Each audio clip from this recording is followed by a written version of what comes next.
One slave woman. Two babies. Born minutes apart. But one was black. And the other, white. How is that even possible? It wasn't witchcraft. It wasn't some kind of miracle. It was something far darker. Because what happened that night didn't just expose a secret. It exploded an entire lie America was built on. And when the truth came out, the whole plantation went silent. Stay with me. You won't believe the ending. Her name was Lucy. She was born on a morning so hot, the dew evaporated before it touched the grass. Somewhere between the rising sun and the crack of the overseer's whip, she took her first breath. But no one celebrated. No one wrote it down. Because Lucy was born a slave on American soil. She didn't have a last name. No birth certificate. To the world around her, she wasn't a child. She was property. Just another number on an inventory sheet. Her mother, a woman named Sarah, worked the fields from sunup to sundown. They called her strong, quiet, obedient. But what they didn't know is that at night, when the other slaves were asleep, she whispered stories to her daughter, stories of her mother, stolen from Ghana, of the river spirits that traveled with them across the ocean, of a place where the stars hung lower, and black children ran free. Lucy listened to those stories like they were oxygen.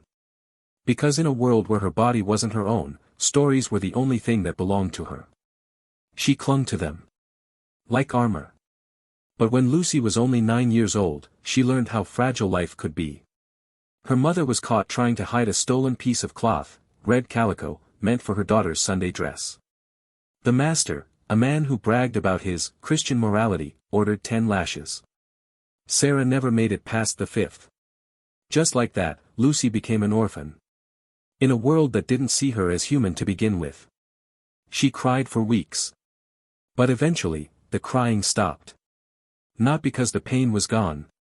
But because pain had become normal. At 13, Lucy was given her first ragged dress. It meant she was of age. Not to vote. Not to learn.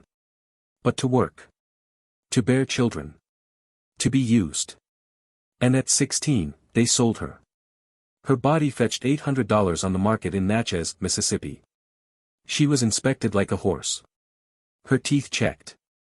Her hips examined. They said she was strong. No trouble. Breed-worthy. When the hammer hit the podium, Lucy's fate was sealed. She was sold to Plantation McKinley, some 50 miles east. Now, McKinley wasn't the largest plantation in the region, but it was one of the wealthiest. Built on cotton. Fueled by blood. Its owner, Thomas McKinley, fancied himself a Renaissance man. Educated. Polished. A man of means. He wore crisp waistcoats, carried a gold pocket watch, and quoted scripture that justified slavery. Slaves, obey your earthly masters, with respect and fear. He would remind them, Ephesians 6 verse 5. But behind those honeyed words, was a man with desires even God turned away from. Lucy kept to herself. She had learned the art of silence. She didn't talk back. Didn't draw attention. She worked hard. Faster than most. But late at night. Long after the fields fell quiet. She prayed. Not loud. Not with words. But with dreams. Dreams of a different world. Of walking barefoot in grass she owned. Of feeding her own children. Of holding someone who chose her, not purchased her. And then, there was the garden. Behind her cabin, there was a small patch of forgotten land. There, Lucy grew coriander, okra, and prayed over collard greens. Not because she liked gardening. But because it was the only thing the white folk didn't control. That little garden was her rebellion. Her sanctuary. And yet. Even there, he came. At first, it was just glances. Then, praise. You keep quiet. I like that. Then came the extra meat ration. The fresh shoes. And then, one evening, he knocked on her cabin door. No one saw what happened that night. No one dared ask. But Lucy walked differently the next day. Her shoulders, lower. Her stare, hollow. She had learned an old truth. There was no such thing as, no, if your master wanted you. That night wasn't the last. It became a pattern. Every few weeks, under cover of darkness, Thomas would return. Speak kind things. Tell her she was his favorite. He even brought her a book once. A Bible. She couldn't read it. But she held it every morning. Not because she believed his God would save her. But to remember. That even chains, scorched earth, and fire couldn't kill her soul. By the time her stomach began to swell, everyone on the plantation already knew. They just didn't say it out loud. An older field hand named Cora whispered. "You be carrying too, I reckon." Lucy didn't answer. But deep down, she knew. There were 2 heartbeats. 2 kicks. 2 lives forming inside her, beneath torn rags and smoky skies. And yet, even in that moment, in the miracle of motherhood, Lucy was terrified. Because no matter what, those babies would be born into a cage. But there was something she didn't expect. Somewhere in all that fear, a strange strength grew inside her. Maybe it was the blood of her mother. Maybe it was the stories she whispered as a girl. But suddenly, she wasn't just surviving. She was preparing. She didn't know that in just a few weeks, a storm would break over the McKinley plantation. One that would tear through lies centuries old. Because Lucy wasn't just about to become a mother. She was about to ignite a truth that even the South couldn't bury. Mississippi nights are heavy. The air thick with humidity and secrets. At the McKinley plantation, those secrets were quiet, but they were everywhere. They walked in the way the white workers stopped talking when Lucy passed. They lived in the silence of Thomas McKinley's wife, Eleanor, as she sat at the dining table, staring at the same seat her husband now occupied less and less. They throbbed in the walls of Lucy's cabin, where survival meant silence. Even when your body screamed. Eleanor McKinley had eyes like ice. Beautiful. Unblinking. She wasn't born cruel. But the South taught her how to survive betrayal with grace and silence. She had seen it before. Her father had visited the slave quarters. Her uncle too. Everyone knew. But no one spoke. And yet something about Lucy was different. She wasn't just another girl. She was pretty, yes. But also, something Eleanor couldn't define. Strong but graceful. Dignified, despite being stained by the earth. And there was something else. That look on her husband's face. When he thought no one was watching. Eleanor noticed the glances. The hush. The distance growing in her own bedroom. She had married Thomas for power, not love. And now even that power was slipping from her fingers. So she did what Southern women had always done. She smiled. Held her husband's hand at church. Sat in the front pew while the pastor spoke of judgment. While her own home reeked of sin. But inside, she was boiling. Meanwhile, Lucy's belly grew heavier by the day. She was carrying twins, the midwife had confirmed it. The overseers took notice. Some of the other women whispered warnings. Twin births run in blood. But 2 kicking that hard, so early. Them babies are hungry to come out. By month 6, Lucy could barely rise for field duty. And yet, they didn't beat her. Why? Because the master had given instructions. No one was to touch her. No work on Sundays. And the garden she tended was now being brought water by Henry, the houseboy. Even freedom had a price. And Lucy, already wise beyond her years, began to quietly realize something. She was more dangerous now than ever. Rumors began to ripple like cracks in glass. Not among the white elites. But through the slave quarters, the kitchens, the cotton fields. No one spoke the master's name aloud. But they saw. They saw how Lucy's rations improved. They saw how she got a new blanket. How the master's coat had gone missing. Only to be seen draped around her shoulders on a cold morning. And Lucy. She felt it. The eyes on her. Some filled with pity. Some with jealousy. And some, with rage. Because even among the enslaved, being favored by the master wasn't a privilege. It was a curse. Dressed in gold buttons and soft fruit. One of the field boys, no older than 10, approached her one night. He tugged her sleeve and whispered. "Mr. Tuck say he gon' teach you a lesson." Mr. Tuck, the overseer from Alabama, hated mixed girls. Said they confuse things. If it were up to him, Lucy would have been whipped back in February. But he'd been warned. Still, the tension in the cabins rose like storm heat. One night, 2 slaves fought over who had to carry firewood to her cabin. A subtle line had been drawn. Lucy was no longer one of them. Meanwhile, Eleanor McKinley found herself staring at her own children. Could she raise them alongside a slave's baby? With her own husband's blood? Could she pretend not to know? She didn't cry. Southern women didn't. Instead, she made plans. Days later, she visited her father in Jackson. When she returned, she brought a lawyer with her. Someone had begun drafting a revised will. Eleanor confronted Thomas. No one knows what words were spoken that night. But the next morning, the lawyer was sent away. Lucy woke to muffled shouting inside the big house. And a fresh bouquet of wildflowers on her windowsill. But flowers don't stop storms. They're just the decorations at a funeral. And then came the night. The skies opened like an omen. Lightning flashed across the horizon, turning the cotton fields silver and strange. Lucy went into labor just after midnight. Alone. With no family. No doctors. Only the old midwife, Miss Addie, who had delivered over 30 children, most into chains. Lucy screamed so hard the chickens scattered. As the storm pounded the roof, Miss Addie shouted up to heaven. "Come fast, babies. Come fast now." And then, one. Then another. 2 cries. 2 tiny bodies steaming with life. Miss Addie stopped. In all her years, she had never seen inside hell and heaven at the same time. One of the babies was dark and beautiful, like polished mahogany.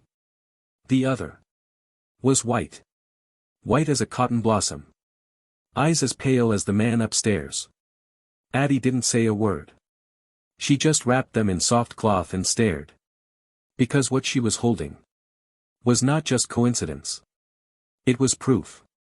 Living, crying, undeniable proof. Of the thing everyone had known, but dared not admit. That night, the storm raged into dawn. But the real chain reaction, the one no lightning could hold back, had just begun. Because when word got out, everything Lucy knew about life, power, motherhood, was about to be ripped open. And nothing on that plantation, would stay buried. By morning, the storm had passed. But something much bigger was about to break. The plantation, usually filled with shouting, orders, the crack of whips, and rustling leaves, was now dead silent. No singing. No talking. Even the birds felt it. Lucy lay in her cot, barely breathing. Her body broken. But her eyes, fiercely alive. Lying in the crook of each arm. 2 newborn sons. One black. One, unmistakably pale-skinned, with blue-gray eyes. Not just light-skinned. Not, passed down from a mixed ancestor. Not, light like his great-grandpa.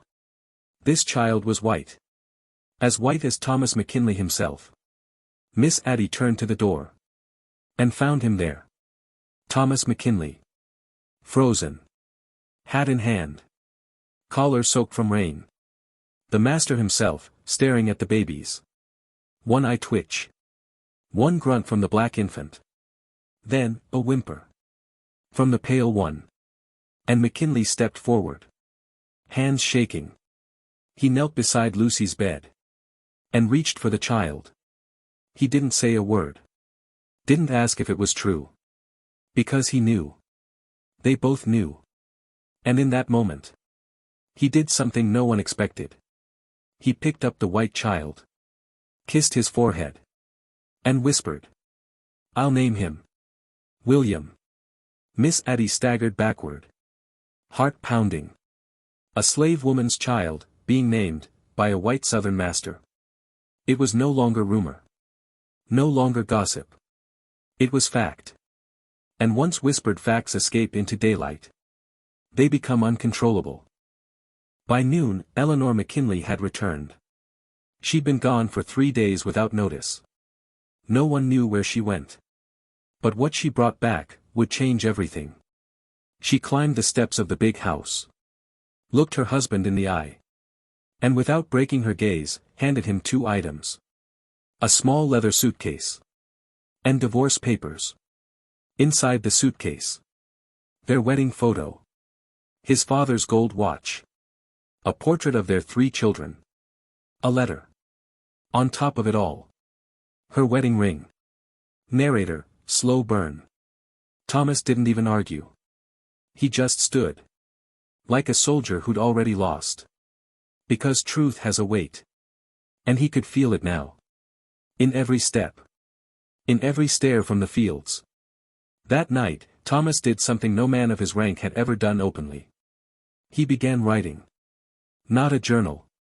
Not instructions for a burial. It was a confession. A document handwritten in trembling script, witnessed by a free black man from town, delivered in a sealed envelope to a law office in Jackson the next morning. And inside, in black ink under the title, Codicil to the Last Will and Testament of Thomas Augustine McKinley. He wrote words that would land like cannon fire across the whole South. To Lucy, of no last name, but of great dignity. I leave 42 acres and my cabin bordering Sutter's Creek, to hold in her children's name. The youngest, William, born of my blood and my sin, is to inherit as my natural-born son. And should I fall, may this truth survive me. It would take exactly 3 days for that envelope to explode. The will was public. And it named a slave woman as a landowner. It named her mixed son as an heir. It stated, clearly and without apology, that Thomas McKinley had fathered a child out of bondage. And chose to legitimize him by name. It was not just a scandal. It was heresy. A crack in the stone wall of Southern myth. Because if this could happen once, how many other secrets were hiding behind shutters? Church leaders condemned him. Planters ostracized him. Eleanor publicly disavowed the family name and filed to seize contested assets for her legitimate white children. But it was too late. Because the law upheld the will. For the first time in Mississippi history, a slave woman and her sons were granted legal ownership of land from the same man who owned them just months before. Lucy, once nameless, once chained, once voiceless, now stood as a mother, a landowner. And the living, breathing undoing of everything slavery was built on. But her story was far from over. The dust didn't settle overnight. Lucy's name was written into the will. Her child, William, was named the master's rightful son. And the land, 42 acres of it, was theirs. But what no document could restore was time, or innocence, or the years stolen by those who never saw her as human. Freedom didn't feel like fireworks and speeches. It felt quiet. Like a breath she hadn't been able to take her entire life. A freedom she couldn't even celebrate out loud. Not when plantation still stood just down the road. Not when men whispered "whore" behind her back. And refused to sell her tools at market. Freedom, for Lucy, had a price. She was now a free woman. But also a mother to a black child. And a white one. And in the eyes of most, that made her more dangerous than anyone. The case of Lucy's children reached more than just Mississippi. Newspapers picked it up. One called it a sinful inheritance. Another, mulatto madness, a Southern shame. But others, read between the lines. A few abolitionist outposts in the North began writing about Lucy as a symbol. Not a victim. But a crack in slavery's foundation. Because if the master's child, born of a slave, could legally inherit land, what else might be possible? As the years passed, Lucy remained quiet. She didn't leave for the North. Though invitations came. She stayed. Worked that land. Planted rows of okra, pearl millet, and sugar peas. Raised her sons under sun and sweat. Not in chains. But with their heads high. She taught them both to read. Even though it was illegal. Even though the sheriff came poking more than once. But she had a fire now. And no law could suffocate it. The twins grew up strong. Her black son, Micah, became a preacher. Collected books from traveling teachers. Learned to speak like thunder. The kind that rattled whole rooms with just one prayer. Her white son, William. Grew up tall and quiet. But just as fierce. He spent his youth splitting fence posts, studying maps. And asking questions no one wanted to answer. How can a man be my brother in blood? But not in freedom? How can I inherit land? But he cannot inherit safety in town. In the final year of the Civil War. Decades after his birth shattered silence. William, Lucy's white son, stood before a crowd of 200. Mostly black. A few white. All listening. He unfolded a piece of yellowed paper, the original will. Held it tight. Paused. And said. My name is William McKinley. Son of a slave.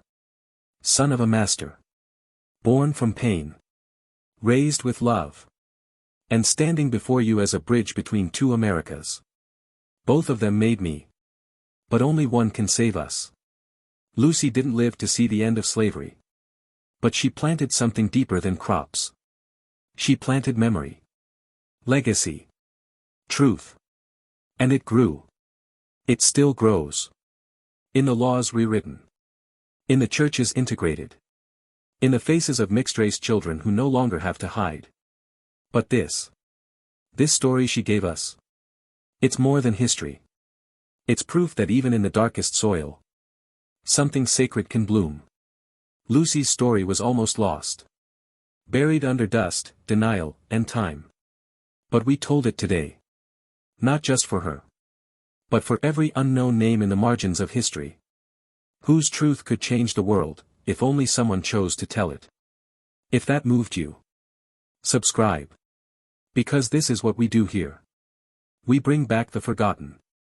The silenced. The souls they said didn't matter. And if you're still here, I want you to tell me. What would you do if you discovered a secret like Lucy's in your family history? Would you hide it? Be ashamed of it? Or, would you carry it with pride? Tell me in the comments. Because history isn't just back there. It's in your names. In your blood. In your hands. I'm grateful you listened. Until next time. Stay curious. Stay human. Keep remembering.